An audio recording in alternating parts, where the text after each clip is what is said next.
కార్తీక పురాణం 7వ అధ్యాయము. శివకేశవుల అర్చనా విధులు. జనక మహారాజా, ఈ కార్తీక మాసములో చేసే పూజలకు, దానాలకు, హోమాలకు ఎలాంటి ఫలితాలు కలుగుతాయో తెలియజేస్తాను, ఆలకించుము. కార్తీక మాసం గురించి, దాని మహాత్మ్యము గురించి ఎంత వినినను తనివి తీరదు. ఈ మాసములో శ్రీ మహావిష్ణువును సహస్ర కమలములతో పూజించిన వారి ఇంట లక్ష్మీదేవి స్థిరముగా ఉండును. తులసీ దళములతో కానీ, బిల్వపత్రములతో కానీ సహస్రనామ పూజ చేసిన వారికి జన్మ రాహిత్యము కలుగును.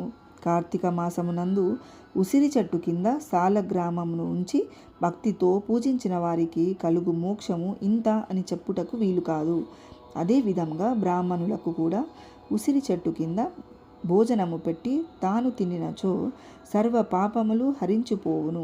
ఈ విధముగా కార్తీక స్నానములు, దీపారాధనలు చేయలేని వారు ఉదయం సాయంకాలం ఏ దేవాలయాలకైనా వెళ్ళి భక్తితో సాష్టాంగ నమస్కారం చేసినచో వారి పాపములు కూడా నశించును.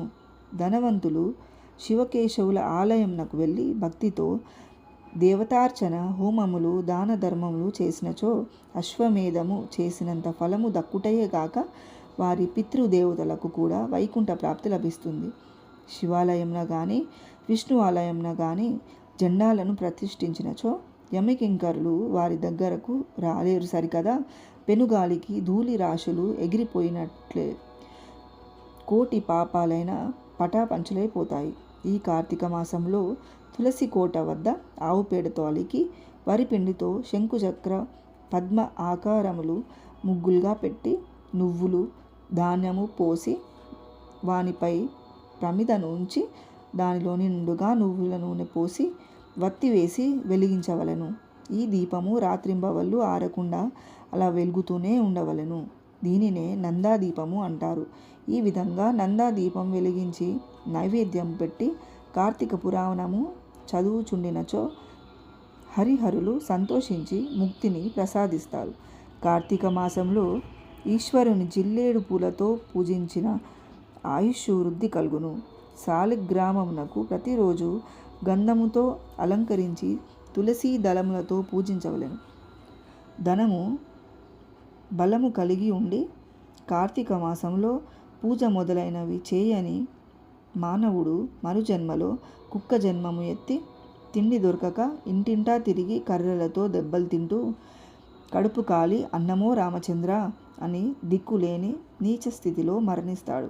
కావున కార్తీక మాసంలో నెల రోజులు పూజలు చేయలేని వారు ఒక్క సోమవారమైన భక్తితో శివకేశవులను పూజించినను మాస ఫలము వారికి కలుగును. కార్తీక శుద్ధ పాడ్యమి, పూర్ణిమ, అమావాస్య ఈ రోజులలో ఉదయం పూట స్నానం చేస్తే చాలు. నెలంతా చేయలేని శక్తిహీనులు పూర్ణఫలం వస్తుంది. ఆ విధంగా కూడా చేయడానికి శక్తి లేనివారు ఆ నెలంతా భక్తిగా కార్తీక మహాత్మ్యం వింటే స్నానం చేసినంత ఫలం వస్తుంది. కార్తీక దీపం చూసి సంతోషించి మొక్కేవాని పాపాలు పోతాయి. విష్ణు పూజ చేసి పరులకు త్రికరణ శుద్ధిగా తోడ్పడేవాడు స్వర్గ సుఖం పొందుతాడు. శ్రీ మహావిష్ణువును గంధ పుష్పాదులతో ఆరాధించేవానికి వైకుంఠవాస ప్రాప్తి కలుగుతుంది.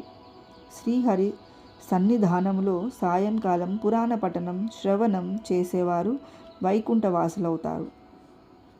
విష్ణువు ముందు జపం చెయ్యని వాడు 7 జన్మలు కుక్కగా పుడతాడు. కార్తీక మాసంలో సాయంకాలం దేవాలయంలో స్తోత్ర పారాయణం చేసేవారు కొంతకాలం స్వర్గంలో సుఖించి తరువాత ధ్రువ మండలానికి వెళ్ళి సుఖంగా ఉంటారు. కనుక ఓ రాజా, నీవు కూడా ఈ వ్రతము ఆచరించి తరింపుము అని చెప్పాడు. స్కాంద పురాణాంతర్గత వశిష్ఠ ప్రోక్త కార్తీక మహాత్మ్య మందలి 7వ అధ్యాయము 7వ రోజు పారాయణము పూర్తి అయినది.